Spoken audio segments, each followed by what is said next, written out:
ಸಿದ್ದರಾಮಯ್ಯ ವಿರುದ್ಧ ಲೋಕಾಯುಕ್ತ ತನಿಖೆಗೆ ಜನಪ್ರತಿನಿಧಿಗಳ ವಿಶೇಷ ನ್ಯಾಯಾಲಯ ಆದೇಶ. ಮುಡಾ ಸ್ಕ್ಯಾಮ್.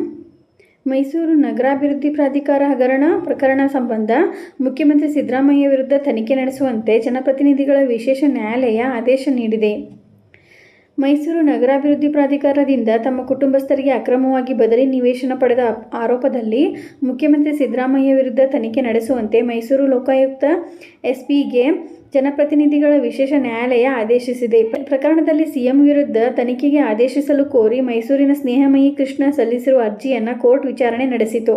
ಜನಪ್ರತಿನಿಧಿಗಳ ವಿಶೇಷ ನ್ಯಾಯಾಲಯದ ನ್ಯಾಯಾಧೀಶರಾದ ಸಂತೋಷ್ ಗಜಾನನ್ ಭಟ್ ಅವರು ಅರ್ಜಿ ವಿಚಾರಣೆ ನಡೆಸಿ ಈ ಆದೇಶ ನೀಡಿದ್ದಾರೆ. ಪ್ರಕರಣ ಸಂಬಂಧ ಹೈಕೋರ್ಟ್ ನೀಡಿರುವ ತೀರ್ಪು ಪರಿಶೀಲಿಸಿ ಆದೇಶ ಹೊರಡಿಸಿದ್ದಾರೆ. ಅಲ್ಲದೆ ಡಿಸೆಂಬರ್ 24ರ ಒಳಗಾಗಿ ತನಿಖೆ ನಡೆಸಿ ವರದಿ ಸಲ್ಲಿಸಲು ಆದೇಶಿಸಿದ್ದಾರೆ.